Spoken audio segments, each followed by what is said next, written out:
चुनाव को लोकतंत्र का सबसे बड़ा उत्सव कहा जाता है और कहते यह भी हैं कि इस चुनाव के जरिए जनता अपना प्रतिनिधि चुनती है, जो देश को चलाने में, शासन प्रशासन चलाने में, जनता को मूलभूत सुविधाएं देने में अपना कर्तव्य और फर्ज निभाता है।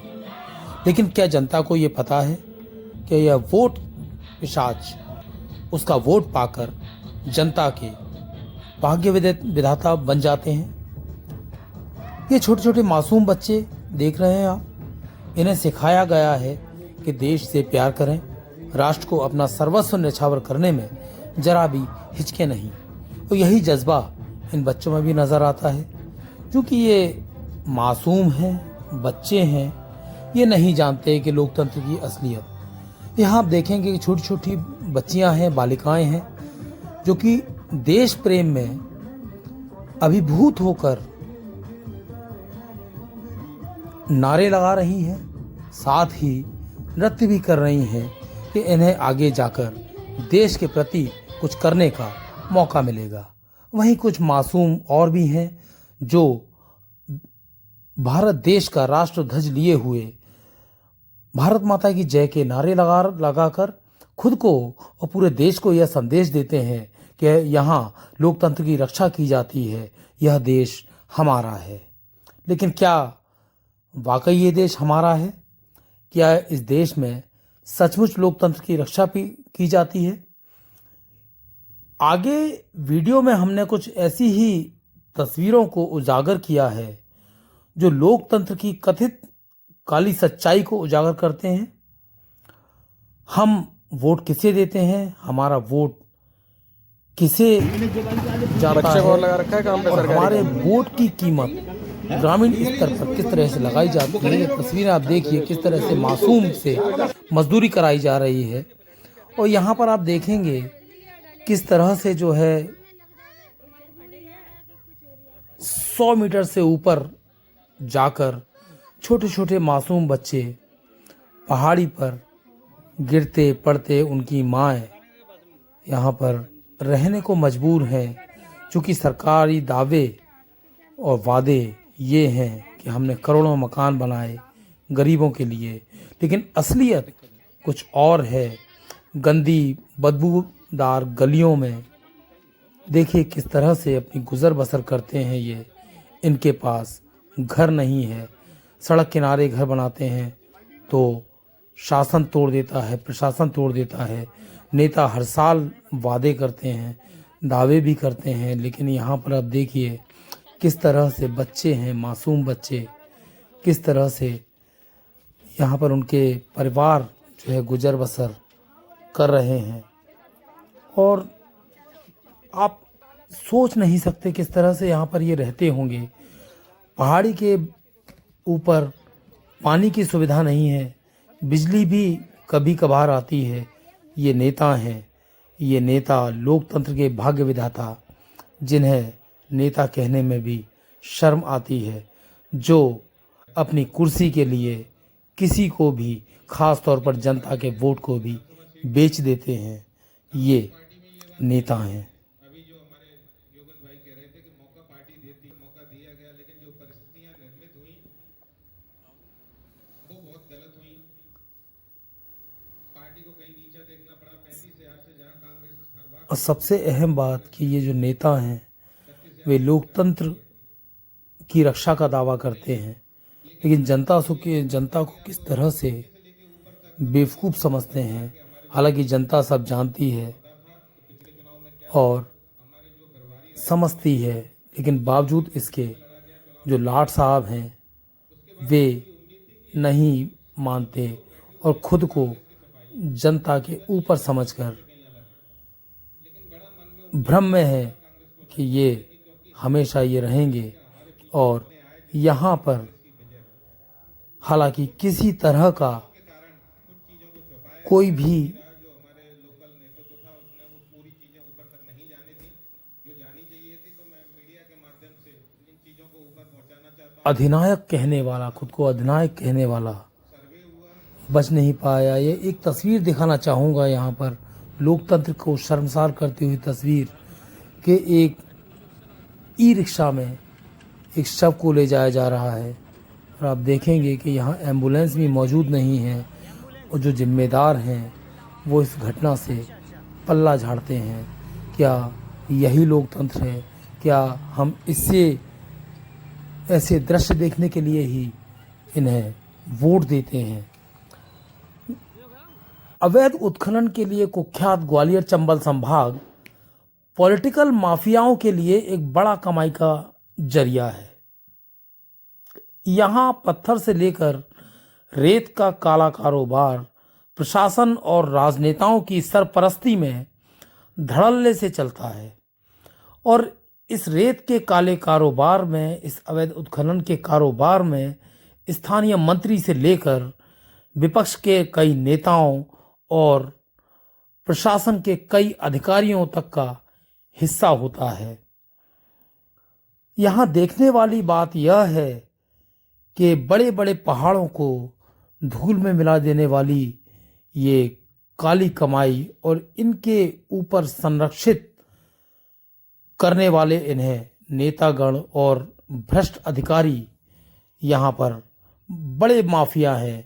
उनके आगे कितने भी बड़े माफिया हों वो सब बौने नज़र आते हैं, क्योंकि ये पॉलिटिकल माफिया हैं। पॉलिटिकल माफियाओं की सरपरस्ती में इस तरह से ये रेत और पत्थर का काला कारोबार यहाँ पर बदस्तूर चलता है कि यहाँ कोई हाथ भी नहीं डालता और जो खनिज विभाग है या तमाम सारा प्रशासन है वो इनके पैरों तले रौंद दिया जाता है।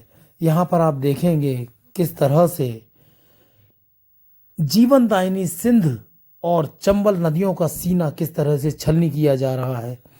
यहाँ पर ट्रैक्टर, ट्रॉली, डंपरों में अवैध रूप से करोड़ों अरबों रुपए की रेत, जो कि काला सोना भी कहा जाता है जिसे, वो यहाँ पर नज़र आ रही है। और यहाँ पर देखेंगे कि किस तरह से दौड़ते हुए ट्रैक्टर और डंपर यहाँ पर 20 सड़क पर थाने के सामने से गुजर रहे हैं, लेकिन बावजूद इसके ना कोई रोक है ना कोई टोक है। हालांकि कार्रवाई करने के लिए इक्का दुक्का स्थलों पर कार्रवाई की जाती है, वो केवल दिखावा होता है, लेकिन अमूमन असल कार्रवाई जो होनी चाहिए वो यहाँ पर कतई नहीं होती, बिल्कुल नहीं होती है। सबसे यहाँ पर अहम बात यह है कि लगातार दावे किए जाते हैं, ये वादे भी किए जाते हैं कि कार्रवाई हो रही है, जनता को दिखाने के लिए तमाम सारी कार्रवाइयों को अंजाम दिया जाता है, लेकिन वो केवल दिखावे की कार्रवाइयाँ होती हैं। दरअसल कार्रवाई की यदि बात की जाए तो कार्रवाइयाँ यहाँ ना के बराबर होती हैं। वहीं यहाँ भूमाफियाओं की यदि बात की जाए तो भूमाफियाओं को बड़े बड़े भूखंड मुहैया कराता है यहाँ का फॉरेस्ट विभाग यानी वन विभाग। बड़े बड़े पॉलिटिकल माफियाओं के संरक्षण में भूमाफियाओं को बाकायदा आश्रय देता है, उनकी काली कमाई में से हिस्सा लेता है और उसके बाद शुरू होता है करोड़ों अरबों का खेल। यहाँ पर आप देखेंगे कि किस तरह से वन भूमि पर बाकायदा अतिक्रमण कर लिया गया है और जांच के नाम पर यहाँ केवल खाना पूर्ति की जा रही है। हालांकि ये सिटी सेंटर, ग्वालियर के सिटी सेंटर का इलाका है जो कि 500 करोड़ से ज़्यादा की भूमि है, लेकिन बावजूद इसके यहाँ कोई अधिकारी नहीं पहुँचता, दिखावे की कार्रवाई होती है और राजनेताओं का संरक्षण तो है ही।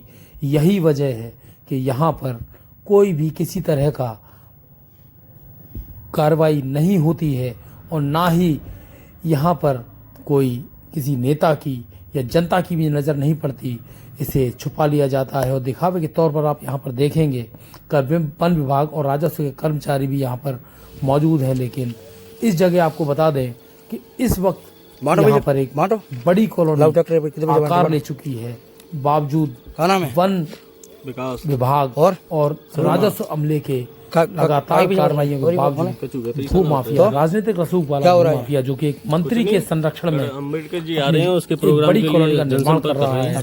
अब यहाँ पर अरबों के भूखंड और अभी टाउनशिप का निर्माण होने वाला है। निकाल बेटा निकाल। एक तस्वीर में आपको और दिखाना चाहूंगा, तो शिक्षा को लेकर है। ठीक, बच्चे स्कूल नहीं जाते। अब देखिए यहाँ पर किस तरह से अपनी दादी के साथ बच्चे हाथ बटा रहे हैं। साथ में गोबर गाड़ी है ना के भरकर तसला लेकर आ रहे हैं, क्योंकि इन्हें स्कूल का मतलब नहीं पता। स्कूल ये नहीं इसलिए नहीं जाते क्योंकि यहाँ स्कूल जाना काम करने से बहुत ज्यादा यहाँ पर ये जो पूरा शहर है, इसके गाड़ी दिखनी जाए, ध्यान रखिए। इसको आप 2 दिन बाद यहाँ अगर वोट जाएगा ना भाई, मन से जाएगा, जिसका मन होगा वो देगा। दोबारा यहाँ ये फालतू काम नहीं होनी चाहिए, ठीक है भाई। कहीं वो ध्यान रखना चाहिए, पॉलिटिकल माफिया ना हो, क्योंकि पॉलिटिकल माफिया का राज आज की तारीख में देश पर है। और यहाँ जो काम होगा तो सामने देखिए आप, ये पूरा शहर है ग्वालियर शहर, और इस तरह के तमाम सारे शहर जहाँ के भाग्य विधाता बनने का सुनहरा मौका माफियाओं के पास है। शराब हर चीज मुहैया करा रहे हैं, लेकिन जनता को ये देखना है कि किसी भी तरह के झांसे में ना आए, राजेश को किसी भी तरह के लालच में ना आते, एक सही वोट करें। हालांकि और बढ़िया पूरे गांव बैठो है, हेडिंग में लिखा हुआ है मत दीजिए इन्हें। अब ये वोट का नंग देखिए किस तरह ये अपना कौन सा काम है, खरीद फरोख्त होती है। लखन भाई तुम वो जानता ना? हाँ तू देख लो, मैं पहचान लो। और मैं भैया ले ले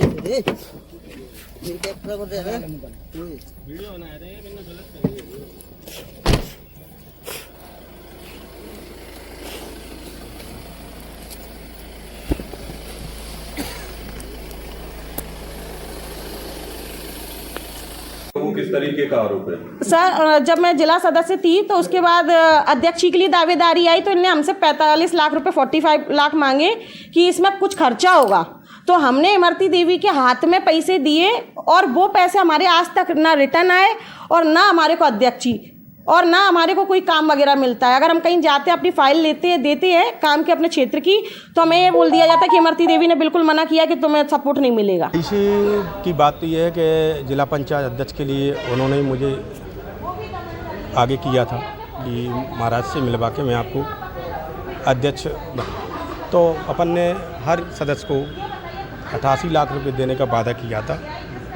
वो उनमें से कुछ वो भी दे रही थी और मुझसे भी ले रही थी, तो मैंने उनको जितने उनने मांगे मैंने दे दी, तो उसमें से बाकी पैसे वापस आ गए। मेरे सर हैं मेरे 45 लाख रुपए हैं।